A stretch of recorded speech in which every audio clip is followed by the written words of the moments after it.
What's up, folks, and welcome to Retro Ramble. I got another video for you guys today from my recent trip to Chicago. So, Mantris and I went down there for our first ever Vintage Computer Fest Midwest, and it was an absolutely amazing time. I wrote a Medium post about that, and I did another video where I showed off all the cool stuff that I bought at the show. Those are linked down below. Highly suggest you check those out. But we had a couple of days in town after the show, and we decided to go and check out Galloping Ghost. This used to bill itself as the largest arcade in America, and I think it might now actually hold the title of largest arcade in the world. You guys are going to see why in this video. I mean, we couldn't not go to this place, right? It's truly an arcade wonder. It's really amazing. And it boasts a collection of nearly 1,000 games. I'm not kidding. And that's before you include the new dedicated pinball facility that they opened a couple of blocks away, which of course we also went to because Mantris and I are both huge pinheads, and yeah, we couldn't not do that.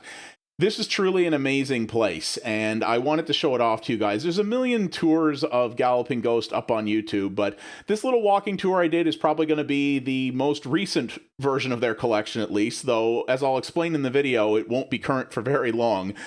So I did film this on my phone, which is a Pixel 6 and has a good camera, but the lighting in this facility, as you might expect, is all over the place, and my phone did struggle with that a little bit, so things will look a little bit blown out to start, but then I took manual control over it, and it looks a little bit better from then on.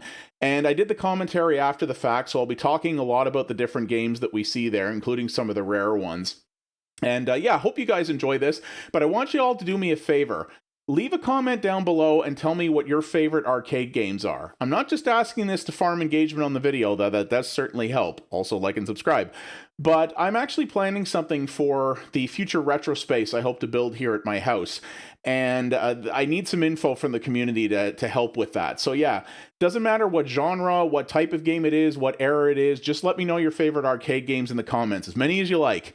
And that would help me out a lot. So yeah, feel free to do that. And yeah, I think this is a long video, but I think you guys are going to enjoy it. There's so much cool stuff to see here. And if you're in Chicago, you should definitely go check this place out. It's quite something. So, all right, enough with the rambly intro. Let's get to the tour. Enjoy, everybody. And here we go, guys. Welcome to Galloping Ghost, or in my mind, Arcade Mecca. Yeah, it is truly an amazing place. So I'm going to just sort of call out interesting games as I go by them here. There's way too many to talk about individually here. But you're going to see as we go through this place that they kind of have things divided into sections a little bit, sort of. There's an original Pong machine there. Check that out. Now, that is a piece of history if there ever was one. So they kind of have things divided into sections, either by genre or in some cases manufacturer.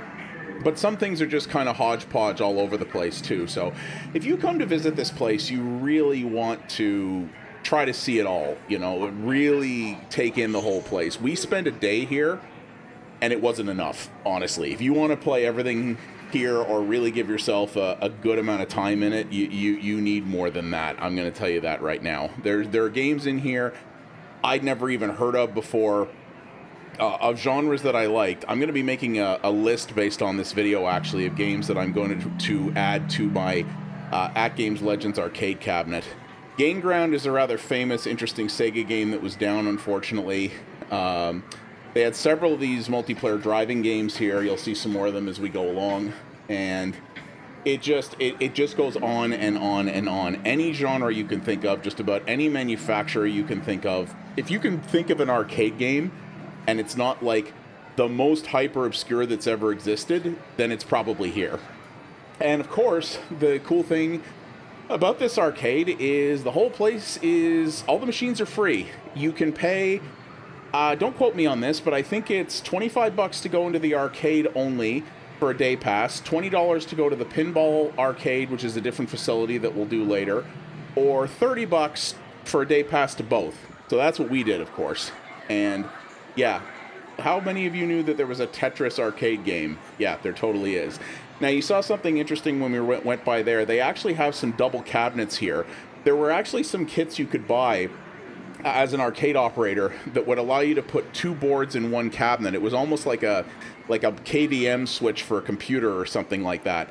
Basically, you would have two boards. They actually both run at the same time, and there's a button on the cabinet you can press that switches between them, but they actually are both running at all times, which is kind of interesting. There's a few of those things here, and it's a convenient way to do it. It was probably modeled after the idea of the Neo Geo, and we'll get to that, don't you worry.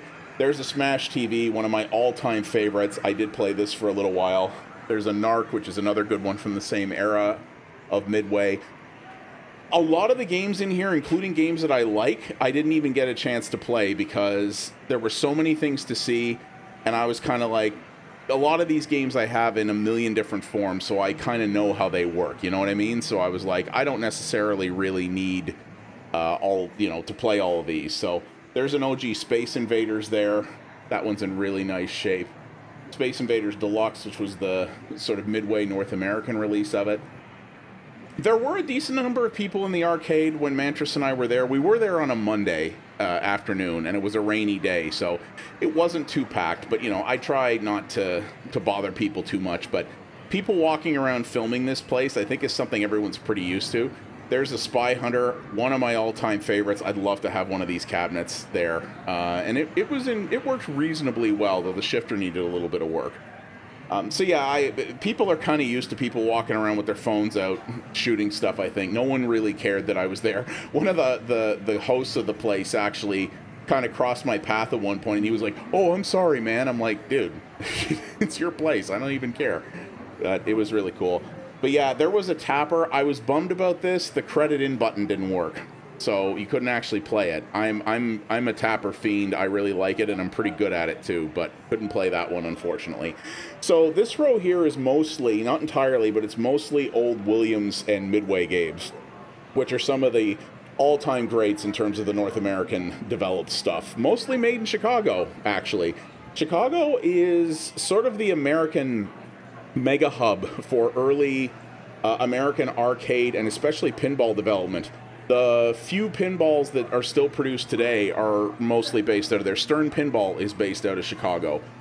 We really wanted to go on a tour of the place, but they just moved to a new factory and unfortunately aren't giving tours until next year. But we had so much fun at VCF Midwest, the show we went down to for this, that we'll probably be back next year. So yeah, Bank Panic, here's another one. So a lot of really cool stuff. So there's some Atari game stuff here too, which does have some lineage that ties into Midway and that as well. So there's a Red Baron. These are two Vector Games classics. There's a Battle Zone that I played that works really, really well. That screen really doesn't come across well on my phone. Forgive the rolling screens here as well, guys.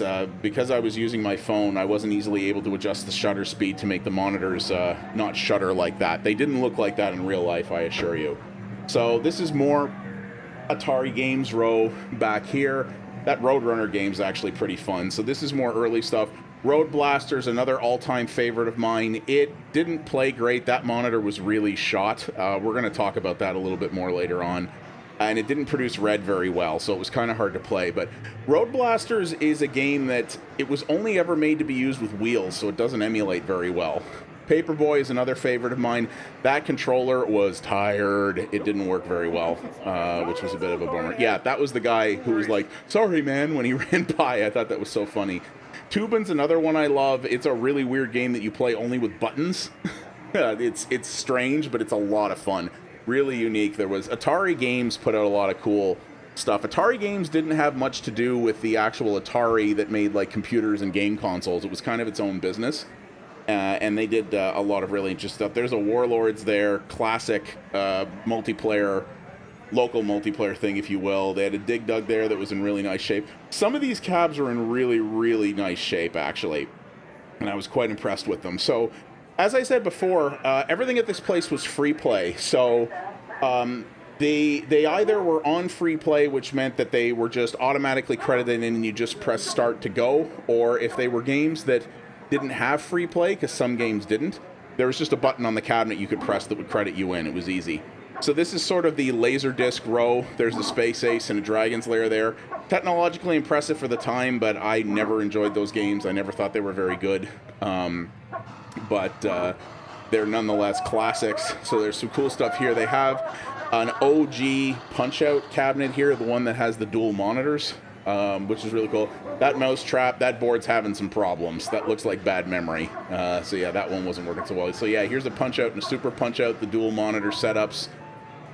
These were really cool at the time. Nintendo did a lot of this dual monitor stuff back in the original days here.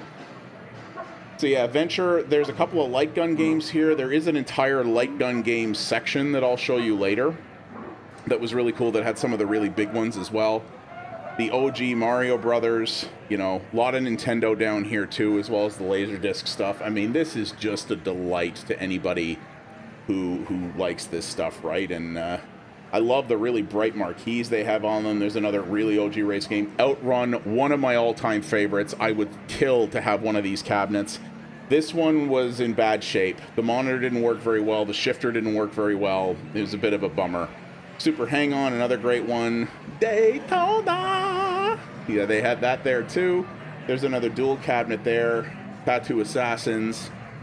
And one of the crazy things, yeah, Capcom, I have that on PS2, Capcom versus SNK2. One of the really interesting things the Galloping Ghost does is, so it shows on their website that they have nearly 1,000 machines, and that's true.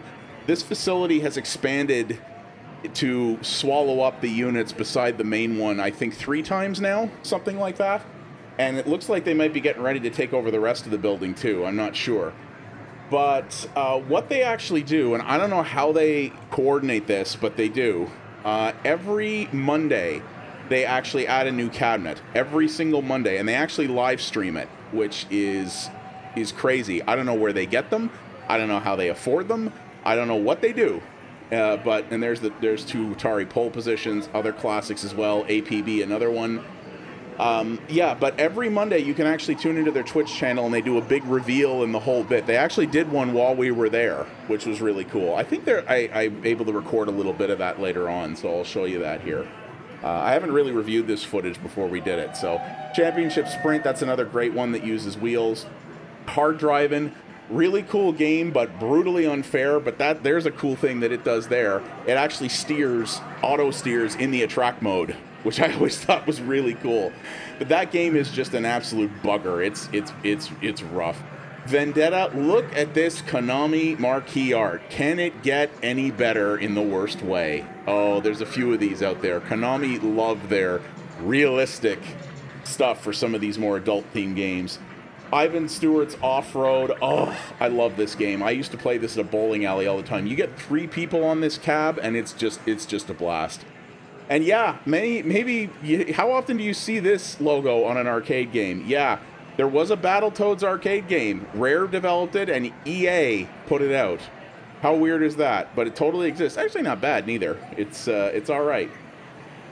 So, Ninja Baseball Batman. This is an incredible classic. It was largely spearheaded by the short-lived American division of IRAM, of R-Type fame.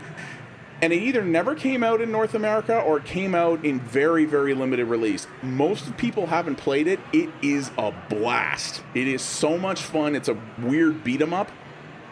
It did not emulate properly in MAME for the longest time. I think it has been fixed now, but I'm not sure. Yeah, this Section Z, damn it. Machine Section Z is a great game, but that monitor was so done, it was basically unplayable. Mantras tried it, and he was like, yeah, man, it's not working. So here we go. This is SNK Row. Yeah, they've got, I think they have literally every King of Fighters here, and that's like 13 games or something now. I think they might have them all.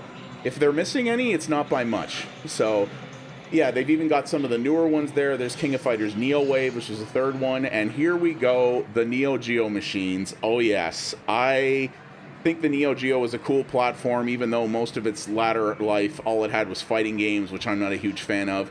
But I'm not going to explain what the whole Neo Geo is, but you know that this is impressive to see if you know them. So the arcade version of the Neo Geo came in multiple flavors. You could have one with 1 game, 2 games, 4 games, or I think 8 games. And much like that thing I told you about before with those arcade machines where people could switch the boards on the fly, that's how these worked, except they were cartridges. So as an arcade operator, if you had a Neo Geo cabinet, you could easily change out the games by just buying new cartridges and dropping them in, and they came with kits that had the artwork and all that other jazz. And there's a button on the cabinet that just lets people swap between them, and their credits carry. It was actually a really cool, innovative system at the time, and that's one of the reasons it survived for so long. Dedicated cabinet with most of the Samurai Showdowns. I'd love to sneak out of there with that one. Here's Rampage. I love these games. You play giant monsters that have to destroy buildings. It's cool. Love it. Xenophobe. Really weird Atari game. Interesting, but very strange. So here's a giant one here. This is Sega Strike Fighter. I focused on this for a little while because I wanted it to get into demo mode, but it didn't really. But it's an air combat game. It's kind of like Afterburner or something like that. There's a little bit more to it. Didn't actually end up sitting down to play this one, but Sega made a lot of very big cabinets in their later life. Sega has unfortunately just about gotten out of the arcade business. They actually closed all their arcades in Japan due to COVID, which is a real shame.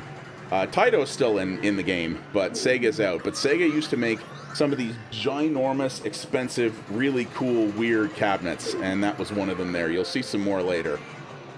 So here we go. We're going down. These are some other oddities down here. Cabal is one I played way back in the day. So some of these were there's some the old Technos wrestling games. So back in the day, a lot of the Japanese developers, Elevator Action, this is one of my favorites here too. There's an Elevator Action 2 in a different part of the arcade. Not a lot of people have played that one, but it's actually really good. Controls are a little messed up though. So what used to happen back in the day is a lot of the companies in Japan, like Taito, Capcom, a lot of those other ones, would make their boards, but they would license them to American companies like Fabtech or Romstar or Bally Midway or something like that to release their games in North America and handle distribution. And it was weird because sometimes the games would have the copyright holder be those North American companies that actually weren't tied to the developer at all. There's some more rail shooters. Terminator 2 is a great one. Monitor was a wreck. Basically couldn't play that one. So that was a little bit of a bummer. But yeah, there's some weird stuff down here. There's a Monkey Ball machine. GameCube owners will know that one most likely. Pigskin. So this Spinal Breakers game is really weird. It was made by a company called V-System, which might be Video System. I'm not sure. It's very strange. It's like an Operation Wolf kind of game, but it's very odd and strangely easy. I got really far in it on 1/4, considering I never played it before. But yeah, and it's a weird name, Spinal Breakers, but yeah. So yeah, some of these releases are the actual Japanese boards. Some of them are the American boards with Fabtech or Romstar branding on them. The games generally aren't that different. Sometimes North American releases we've made a little bit easier. In addition to having localization changes in that, but you didn't see that too much. That wasn't a very common thing. So yeah, there's this double cabinet of Sunset Riders. So there's me switching the boards back and forth, so you can see what that works like. So Sunset Riders is another classic. I forget what the other game was that was in there, but we got some good Capcom and Konami classics down here. There's a Commando there that you might have seen. There's a double pack of their excellent Dungeons and Dragons games. There's Renegade, which was made by Technos, and it's bad. I don't like it. Commando and Contra, two lovely classics. There's a Super Contra. First time I'd ever seen one of those in the arcade, as opposed to on the Super Nintendo, actually. There's a Jackal. Most people know that game from the NES. That game needs a remake. It really does. Black Tiger's another really good Capcom type thing. Knights of the Round, Final Fight, one of my favorite brawlers ever. Great time there. These ones I wasn't as familiar with. The Ninja Warriors I knew. Yeah, Castlevania. It was basically an arcade-enabled version of the NES game, which was kind of interesting. Splatterhouse, fantastic platformer that was very edgy for its time. It's very gory. So here's a bunch of Qbert-related things. So there's Bad Dudes. The RoboCop 1 and 2 is over here. Rolling Thunder, which is one of my earliest videos. Don't watch it. You'll cringe your face out. This is the newer Final Fight game that was in 3D. I didn't actually get to try that. I wonder how it is. Most later attempts at Final Fight were not amazing. But, we'll see. There's a Pooyan there. Yeah, some of these Bagman, Tasmania, like I don't know these ones at all, but they're really cool to look at and watch some people play. Atari's Quantum, hey, Quantum Recharge just came out. That's a good one right there. They actually made a Three Stooges arcade game that you'll see here. Yeah, so here's some stuff. There's Berserk. So Stern only makes pinball now, but there was a short-lived time when they actually made video games too for the arcade. So yeah, Mach 3, Us versus Them, Exterminator, like just some really cool stuff here. And like I said, some of these are in really good shape. You know, some of them are really cool. This one had like interesting an anime laser disc function in it that was really cool. And then, yeah, so you can see here, they've got games crammed into every orifice in this place. Like, they are using every inch of the facility they have.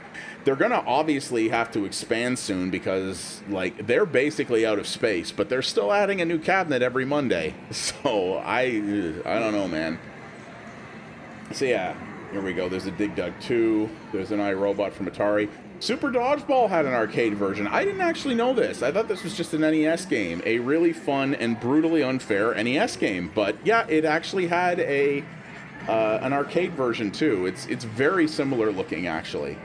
There's an Operation Wolf 3. I love the Operation Wolf games. They're really good fun as well. Great time. Yeah, Tetris the Grandmasters. Go look up the Tetris the Grandmaster runs from Games Done Quick if you want to see people who are effectively Commander Data. Oh yeah, it's nuts. Michael Jackson's Moonwalker, weird-ass game that they claim Michael Jackson actually designed himself, which frankly, when you play it, I could believe it. It's weird. This is a big rail, light gun game, rail shooter section here. The arcade version of Double Dragon 2, I actually think the NES version of Double Dragon 2 is a lot better. Double Dragon 1 does not age well. That game runs like ass today. But yeah, we're coming in on a big light gun section here. Some of the newer, they've got all of the House of the Dead games here in the big Sega cabinets with the giant guns and all that other stuff. But they're in various different states and conditions here, as you're going to see. And well, let's talk about it now, I guess. Here is the big problem with Galloping Ghost. A lot of their machines either don't work at all or are in really bad shape. That Aliens Armageddon game there, that red message that was on the corner of the screen is something about the power supply having a fault. You'll see as we go through here that a lot of these games have very worn out monitors to the point where a lot of them are so dark they're effectively unplayable. There's a lot of machines that are down completely, and they just don't seem to be actively maintaining much here. The Pinball Arcade is very different in that respect, but we'll talk about that later. You know, arcade machines, you need to have certain knowledge that is becoming a bit fleeting in the world in order to work on them. So I don't know what they have in terms of techs and whatnot. And I'm not empathetic to the fact that, like, CRT monitors are no longer manufactured. And it's not something where you can just easily... Snow Brothers is another game I love. That's one of the rare Toaplan non-shmups. Really good game, that. You know, it's one of those games that are one of those things where, yeah, you can't buy new CRTs. They're no longer made, and they're way too complicated for someone to just spin up a new production facility for them. So if you need to replace a CRT, if you can't fix it, and you often can't because CRTs do just naturally wear out over time and there's nothing you can do about it, then you either got to find another one or you have to do an LCD upgrade. And those are not easy to do in some cases, and a lot of people don't like them because they don't look the same. They don't have the rounded edges, they don't have the scan lines, they often have a lot more input latency, things like that. But this place does run tournaments and has high score leaderboards on just about every game. But like look at this. Like, this game was boot looping because its hard drive had gone bad. And they just leave it like that. And like I said, a lot of the games in here, including some I really wanted to play, you couldn't because the screen was either blurry or dark or something else. And I'm like, if you can't find screens to put in these machines, then I think you should just suck it up and LCD upgrade them, because it's better to have the machine running. There's Cruisin', another good one. It's better to have the machine running with a less pure monitor than to just be, you know, sitting there using up power, but not being enjoyable to anybody. That's just my opinion. There's some people may think a little bit different, but I think that's what they should do. And it really just felt like, and other people have made this complaint too, it just really felt like they're focusing on quantity over quality here. They're all about maintaining that new... So I'll pause for a second. So there's Primal Rage. Primal Rage 2 is a game that was completed and never released. This is the only actual cabinet known to exist. And it's a Galloping Ghost. And its monitor doesn't look great. You see what I'm talking about? The Primal Rage games were not that great anyway, but I never actually ended up playing that. But the problem is, here's the Rush games. There's the Mario Kart arcade game. Yes, there is a Mario Kart arcade game. There's also an even cooler one that I'm going to sort of show you later because it wasn't working. But it just feels like they're so focused on that whole adding a new machine every Monday kind of thing that they're focused on that more than they are maintaining what they have and giving people the best experience possible with the games that are there. They just want to cram as much as they can in here because I think they have a record of having the most machines in any one arcade in the world, and that's impressive. But if a good chunk of them don't work properly, then kind of what's the point? Should those even really count? I don't know if they should. This is a sequel to Chase HQ, which is another game I loved. It's sort of 3D and has a bit of FMV in it. It's good. It's not as good as the original, in my opinion, but it was fun. They also had Afterburner Climax there, which you can buy on the 360. Willow's another good Capcom arcade platformer there. But Afterburner Climax, again, the monitor was shot. And yeah, like a lot of these games, it wasn't just the monitors. Some of them, their controls weren't good. Like they were worn out or buttons didn't work properly. Some of them, the sticks were loose. Like you could practically just pull the control panel out of the machine, things like that. I really think they should slow down a little bit and focus on really getting their current stock in order. Because, listen, I'm not going to say this place is a ripoff. You pay $25 to go in here for the day. The vast majority of the stuff does work. There's just more that doesn't work than I'd like. Like, look at this amazing Star Wars Trilogy arcade, but you can barely see the screen. You know what I'm saying? And yeah, I get it. That's big. That's a big monitor. It's not going to be a cheap fix. But you got to try, I think. Like, what's the point of the thing being there if it's so dark that you can't play it? So yeah, here's the elevator action too. I played some of this, really good. Quite enjoyed that one. Somebody was on that machine, so I didn't want to bother him. So we're gonna come down here, and there's some more.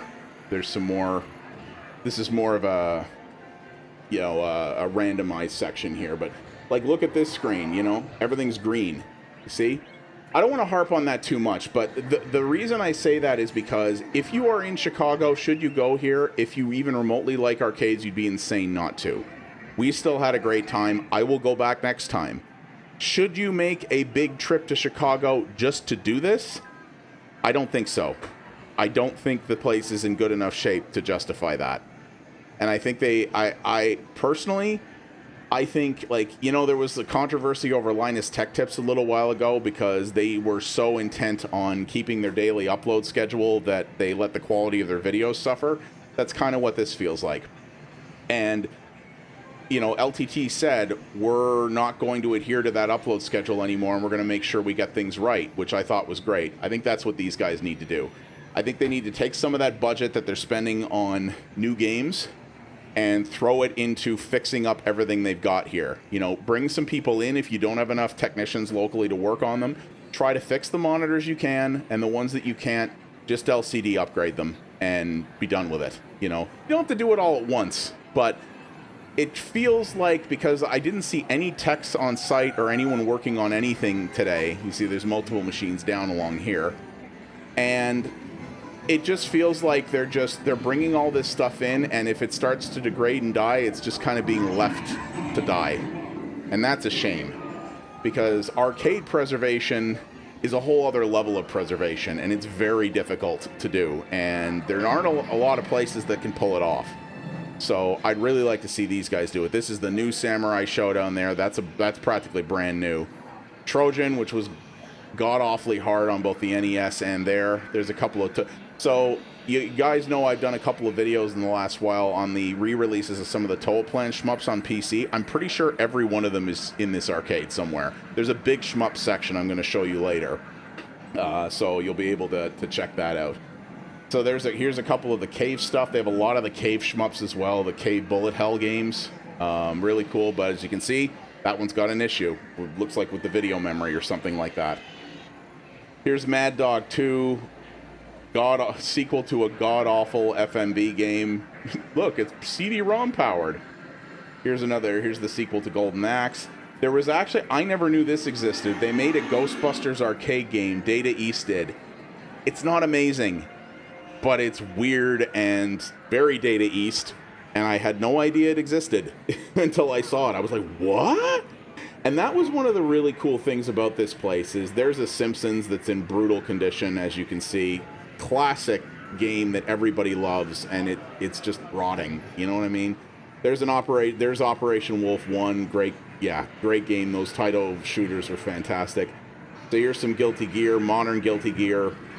I'm not a big fighting game guy, I never have been. Look at this, a Darius with triple monitors. And these were okay. They weren't great, but they were definitely out of calibration, but they were okay. Here's a Darius 2. As you can see by looking here, one monitor is substantially darker than the other. Playable, yes, but it kind of looks like ass. Here's another big cool brawler over here. Undercover Cops is another one.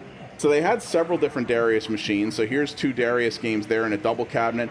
This is Darius Burst, another Chronicle, massive cabinet. Taito's another company that makes these weird giant cabinets that, use multi-monitors and crazy wide aspect ratios, really weird stuff.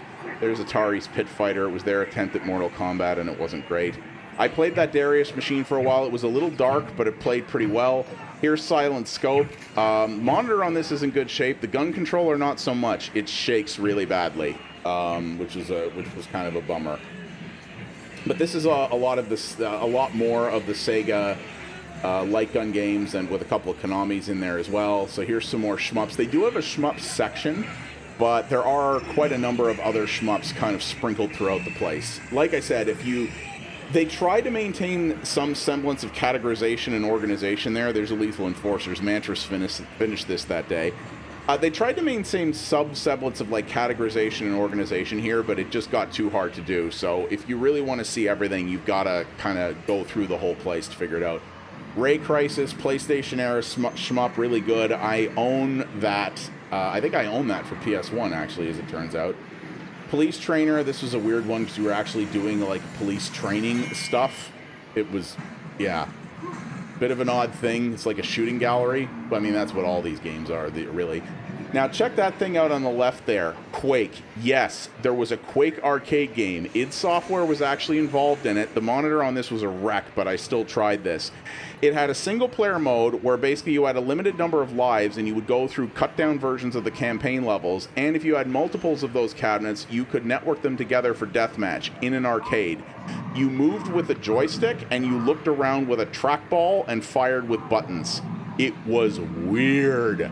It was a weird way to play Quake, but it was also really neat. It's just a shame the monitor was so shot. Lucky and Wild is a really cool game. It's almost like Chase HQ, where the idea is one player is supposed to drive and the other player shoots the gun. Really cool, but the board is shot. As you can see, the colors are all blown out. Basically, we couldn't play it, which sucks because it looked really cool. There's the OG Chase HQ, another one that I absolutely love. Controls on that were in bad shape. Monitor was in bad shape. It was too bad. This is a weird thing called the First Funky Fighter. It's a video game, but it's whack-a-mole. I played it. It's neat. Really hard, but kind of cool. I liked it nonetheless. I can't see that title there.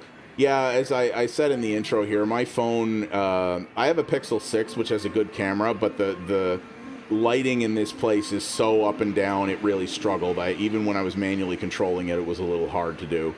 So yeah, here's a game here that's literally about being firefighters. You actually control with hose nozzles. Super weird. They love stuff like this in Japan, man. But it was cool. Very popular. There were always people on it when I came around. So I never actually played it. Yeah, they got a Space Harrier there, which is really nice. There's another driving game. They had a few of these here.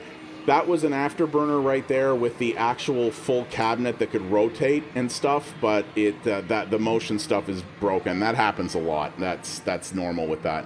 Yeah, here was a light gun shooter that was based around Aerosmith. I don't know either, but it was a thing. It was absolutely a thing. Yeah, I would have loved... I played an afterburner in the motion cabinet once when I was a kid. It is crazy. But yeah, that doesn't move anymore, but that's very hard to fix. I wasn't surprised to see that down. There's Depth Charge, which is another really old school one. Like, you run the whole gamut of stuff here. Like, they have stuff from the 70s all the way up to, like, just a few years ago in this place, including a couple of cabinets that are practically brand new. Really cool. I didn't know this, that there was actually a Bonk's Adventure arcade game, the iconic TurboGrafx PC Engine series. Still one of the most underappreciated consoles ever. But yeah, it actually had an arcade version with multiplayer, which I thought was really cool. So yeah, Lethal Enforcers 2, which was Western themed, because sure. Legendary Wings, I played it. The arcade version of this was really tough, but I played a ton of it on the NES. That was really good. You got your Virtual Fighters here, you know, another iconic fighting series. Again, I'm not a fighting game guy. I just don't have the patience to get good at them. But there's a lot of it represented here if you want to play some good, you know, if you're a fighting game fan. They do have tournaments here too. I don't know how they could have tournaments on some of these machines, but it does look like their fighting game systems are largely well maintained, probably because they use them for, you know, these tournaments and whatnot, which makes sense. So we got some other random selections of things here. There's the sequel to RoboCop there. I actually never played that. I only ever played the first one. The first one here was okay, but again, controls weren't great. So here's a cool one. I own this on PC. Yeah, Xenocrisis. This was kickstarted a number of years ago. It's out on all the major modern systems, but they've also done native versions for, I think, the Dreamcast. That's for the Neo Geo. That's an actual Neo Geo arcade cabinet that you can use with coins and the whole bit. They did it for that. They did it for the Dreamcast. I think they did it for the Genesis, the Super Nintendo, all of these versions that you can actually buy in that form. Super cool. And Xenocrisis, hard as hell, but a really good game. And I was really pleased to see that they had one of those here, because that's a nice, cool little addition. And yeah, it plays just like the version on PC. So here's Darkstalkers Eco Fighters, which is an interesting, like, environmental activism kind of platformer. I need some water there. So yeah, as you can see, this place, man, it just keeps going. You think you've reached the end, and there's another room. Like, it's amazing. And like I said, if they had a bigger quantity, if they didn't have so much stuff, including stuff that people would really want to play in so-so condition, it would just be that much better. But, you know, I was kind of harsh on them before, and there is some good reason for that. But as you're looking here, you're seeing there's a lot of stuff that's in good shape. Like, here's a cabinet with a dual board of both of the two TMNT classic arcade games. This monitor was in good shape. You know, it played well. You know, some of them were really good. And it's not that they don't work on anything at all here. I know they do, because I've seen previous video tours of this place where there were cabinets that were down for those people that were up when I was there. So it's not that they ignore it entirely, you know, but I just think they need to focus on that a bit more for a while. So yeah, Star Rider and Starblade, some other really cool, more immersive cabinets. And okay, so now we're getting into the shmup section here. And this is, I could spend days of my own time just on these. Mantris doesn't mind shmups, but he's not a big shmup guy the way I am. Not to say that I'm good at shmups. There's Radiant Silvergun, one of the rarest games if you can find it for the Saturn. Also on the 360, I believe. They have various art types here in various conditions. Like, Mantris doesn't mind shmups, but he's not a shmup guy like I am. This is a weird shmup that was apparently based on StarCraft. Unfortunately, the cabinet was frozen. I don't know if this is licensed or not. I never heard of it before, but it's friggin' weird, and I would have loved to have tried it out, because StarCraft is not a shmup. But that would have been interesting. Yeah, I'm not a competitive shmup player, not by any stretch of the imagination, but I love the genre, and I love seeing how shmups differentiate themselves from one another. And you could have parked me in this row for like 2 straight days, and I would have been happy, just playing all these. There was a weird one there where Vulgus, which was an early Capcom shmup, was actually released in North America by SNK, back when they were called SNK Electronics. Really weird thing. Capcom didn't rely on other partners to release their stuff in North America for very long before they put them out. There's the 2 Raiden Fighters games. Love those. There's a collection of Raiden games, Raiden Fighters games on the 360. If you can find it, it's really, really good. They had a lot of the Raidens here, including some of the newer ones made by Moss, which are actually quite good, I think. All of the various 1940X games. Most people only know 1942 and 43, but there was a 1941, a 1940X, a 19XX. There was a lot of sequels to it, actually. A couple of the Raidens there, yeah, there's 19XX, and Dinahu or Dynahu, which I think is what was being played. Yeah, that was what was being played there right now. That was actually a Rising game that Capcom published. Rising, somebody, Bitwave, if you're watching, do that next. You did Toa Plan, get the rights to do a bunch of the Rising shmups, because they made a lot of great stuff. Mushihime-sama, that's another cave, brutal shmup. A couple of the Saikyo games are here. Saikyo, they're fine, but they never really blew my mind. Gawang, I have this on the 362, another cave shmup, a really weird one.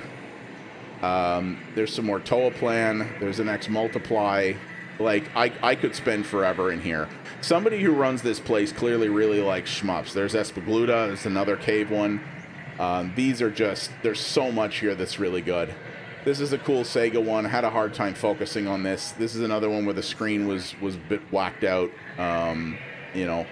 But if you are a shmup player, you definitely need to go here if you're in the area. There's a ton of shmup goodness in here. Even if that's the only genre you care about, you'll still be happy. Trust me. Here's a Silent Hill arcade game. I had to turn my brightness way up for this. That wasn't working. But here's a weird Japanese thing. I don't know what this is, but this is a cabinet that you went through a curtain to sit in. It's huge. I think it's Castlevania, maybe. It's by Konami, but it was all Japanese. I'm pretty sure it's Castlevania. Yeah, look at that whip. That's absolutely Castlevania. Don't know what that is, but it was quite interesting. We didn't end up trying it, though. That was the thing. We were here for a day, and it wasn't even a full day, because after we were here, we went for dinner, and then we went to the pinball place. And you just didn't have even if I didn't spend like 45 minutes filming this tour, there's Choplifter. That was a big game on home computers that did get an arcade release as well. Hey, Fire Shark. I did a video on that just recently. Even if you went here and I didn't spend 45 minutes doing this tour and we didn't leave for dinner and we didn't go to the pinball, I still wouldn't have had a chance to play everything that I wanted to play here and to give it enough time. You really need multiple days here where you do nothing but come to this arcade if you really want to give, if every game that catches your eye, you want to give it the real time of day, that's what you have to do. It requires a commitment. If you live in Chicago, Galloping Ghost actually does memberships too, which if I lived in Chicago, I would do without question. That would become part of my budget. I would be here way too often, most likely. But honestly, that's the thing. Despite what I said, there's Ray Storm and Metal Black, another good pair of Taitos. Despite what I said about the condition of a lot of the cabinets and stuff here, the value of this place is nothing short of bananas. I mean, $25 for a day, and that's without a membership, to get access to all of this on free play. They have an Ikaruga there, and it was down. Yeah. But, I mean, Ikaruga's on everything now. There's a Death Smiles. I have that on the 360 as well. Not Cave's hardest game, but definitely still challenging. But yeah, the value here is insane. Even with all the machines that are down or otherwise screwed up, $25 for a day of all of this without a membership is nuts. $30 for this, plus the pinball arcade that I'm going to show you after, that's like Game Pass level best value in gaming, but for arcades. You know what I mean? I'll be honest with you, like, I don't know how packed this joint gets on the weekends, but with all the real estate they have, the power bill they must have at this place, and, you know, arcade collecting, like a lot of retro gaming, is in vogue now, and it's really expensive. The money to put a new cabinet in here every week, I don't know how they're doing it. I don't know how they're making money at that price. You know, they sell some drinks and snacks and stuff too, but they don't sell booze, they don't have a restaurant, they don't have any of that stuff. So, I don't know how they're making money, but they are, I guess, because they've been around since 2010. And it's really cool. I would live in this joint if I had the opportunity. It's an incredible place. There's Gradius 4, and it was busted. Yeah. There's a Batsugun, another classic Toll Plan one. Hopefully we see that from Bitwave one of these days.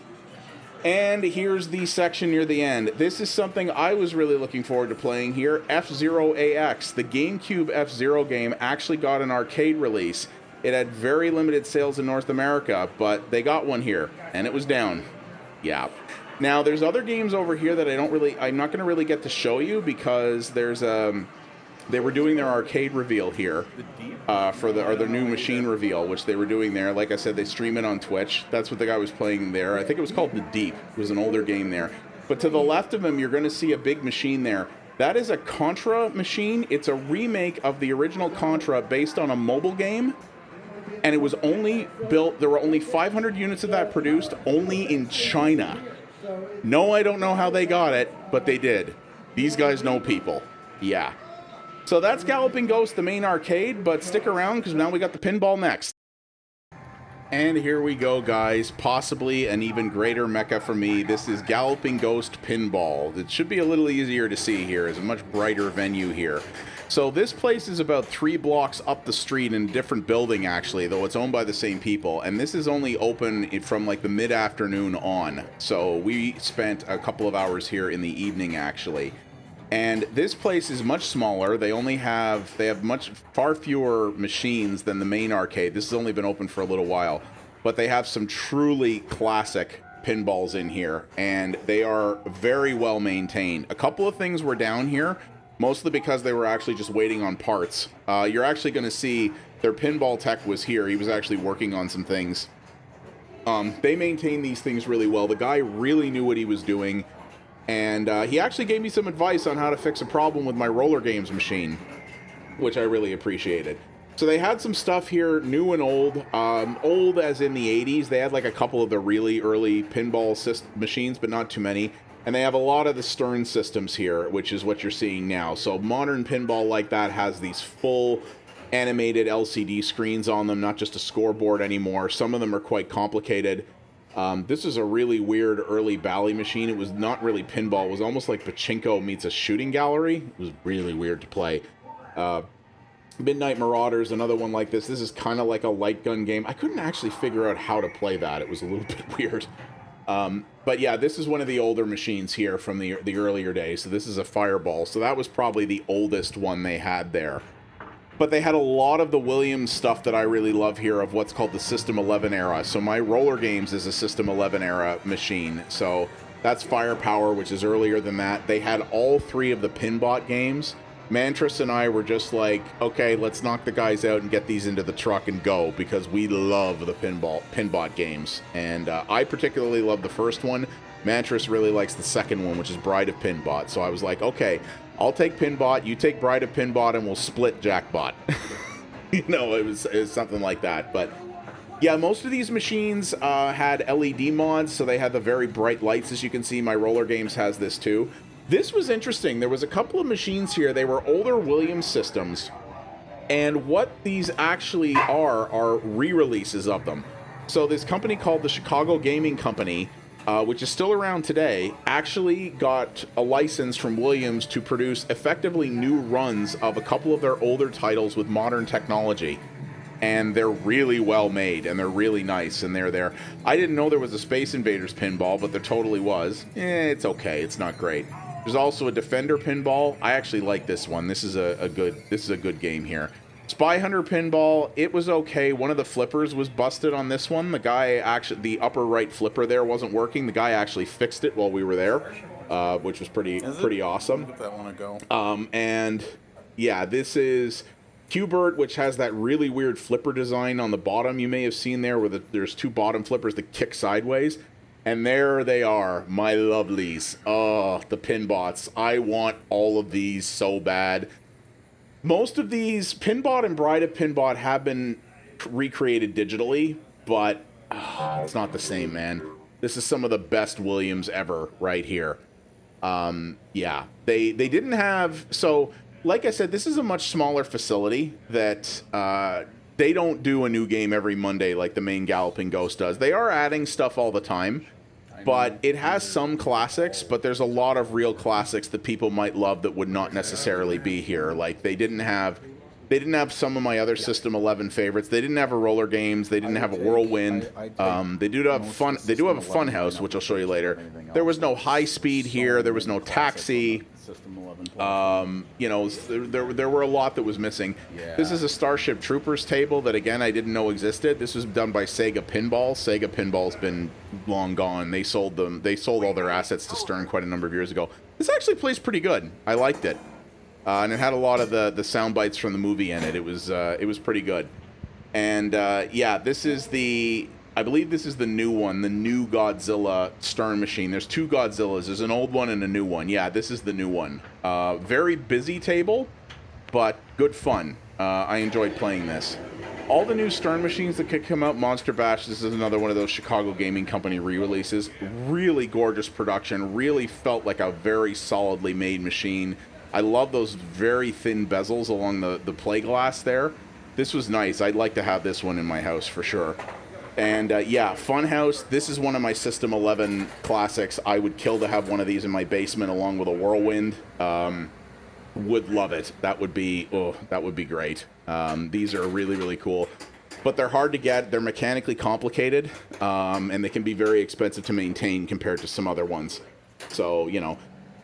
But yeah, there's a lot of well-known classic pinballs that people might really love, would really remember fondly from their youth that are not here yet. They probably will be someday. F-14 Tomcat, because as I said before, a lot of early American arcade and especially pinball development was done in Chicago.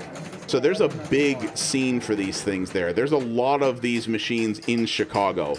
So Black Knight, oh, I love Black Knight, and Black Knight 2000 in particular. Oh, these are great. I love these. Another early Williams. So there's a lot of these things in Chicago. They're kind of in the best place to get more of these things. So I'm sure they'll be adding more eventually, which would be really awesome. But the collection they have there is a nice eclectic mix of things. And to be honest, some of the games that they would try to get these days are exceedingly expensive. Like Mantris and I would love to see, you know, a Tales of the Arabian Nights or something like that there, but that's big money. This one looked neat, the Viper theme one. This was down. I think they were waiting on parts for this, which is why it wasn't running right now. But and yeah, like the couple of companies that are left that are making pinball, like Stern, they're based in Chicago, but their machines are sold. You can buy durable versions of them that are made for arcades, but they're mostly made for enthusiasts and home collectors. And some of the new Stern machines can be upwards of 10 grand because they're very complicated. These are very involved electromechanical devices, and they're produced in very small runs. So they got to charge a lot for them to make them worthwhile. Addams Family is widely considered to be one of the best pinballs ever made. I think Mantris and I both think it's good, but we don't understand why people think this is one of the best ever made. I think it's great. If I could find one for the right price, I'd have it in my basement, but there's a number I'd take before that. Mostly of the Williams variety, to be honest with you. But they didn't have, you know, like there was no Star Trek Next Gen here, which is another classic Data East pinball machine. So they had some more odd ones over here. There's one I'm going to get to here that I thought was really cool, that was very odd the way they did it. You played the pinball game vertically. It was a horizontal table, but they used a mirror to reflect it up, so it looked like you were playing it on a vertical plane. It was really strange, but it actually was fun. Yeah, Granny and the Gators. Baby Pac-Man, this was an interesting table that had both, that had a screen on it, and it also had a rather unique, like, sort of miniaturized play field. It was kind of a combo. So this is the one I was talking about. So this one here, so you see there's the scoreboard up there, right? And yeah, Varcon, super strange. That was the one with the reflected playfield. They didn't focus on that as much as I would have liked. I love this hanging art here that they have beside the Predator ones of the ripped out spines. Again, this one was down. I think they were waiting on parts for it. This one's cool. This is an Aliens pinball table, and it plays really well. This is one of only 2 games that this company made. They were called a Highway Pinball, and they went bankrupt very quickly. Neither of their games were big hits. Supposedly, some of their investors took the company over and did a second run of that Aliens machine a while ago. Very complicated machine, and it plays well. I don't think I'd want to own one, though, because it'd be probably impossible to get parts for. So, because the company no longer exists and didn't exist very long. So, this was a cool one there. Yeah, say no to drugs, kids. That's important. You know, Creature from the Black Lagoon is another good one here. There's Nightmare on Elm Street. So, yeah, like I said, smaller collection, but a really, you know, a good collection spanning the ages. And they're adding more to it all the time. This is their newer facility, but it's, you know, and this is a joust machine, which is actually a 2-player pinball machine. See, people play from either side. They were fixing this. They actually did fix it while we were there. They finished fixing it. They were just doing some testing at this point. So that guy on the left there, whose arm is moving around, he's their main tech who gave me the advice for my roller games. Super nice dude. And, yeah, really, really neat. We had a lot of fun here. I mean, Mantris and I are pinheads. We absolutely are. And this was as much fun, if not more, than the main arcade. So it was really cool. I hope they can expand it more. There are other pinball venues in Chicago, but we didn't get to see them. But maybe next time. We'll see. And there we go, guys. My tour of Galloping Ghost Arcade and Pinball. Truly an amazing spot. I really hope you guys enjoyed that. It was a really fun place to go, and it was actually fun to make this video. Maybe next time when I go to these places, I'll have myself a better camera. We'll see about that. But I tell you what, this is not going to be the last VCF that I go to, and definitely not the last VCF Midwest. Mantris and I had a great time, and we were already talking about going again when we were on our way back. So yeah, thank you very much for watching. Don't forget to leave a comment down below and tell me what your favorite arcade games are. And also, if you could, please do all the normal YouTube things. Those really do help the video and the channel out a great deal. I would appreciate that. And as always, there will be more indie and retro rambles coming soon. And I hope to do more retro themed stuff on the channel at some point in the future, because I do miss it. But I got ideas percolating, so we'll see about that. So thank you all very much for watching again, and we'll see you in the next video. You guys have yourselves a good one. Take her easy.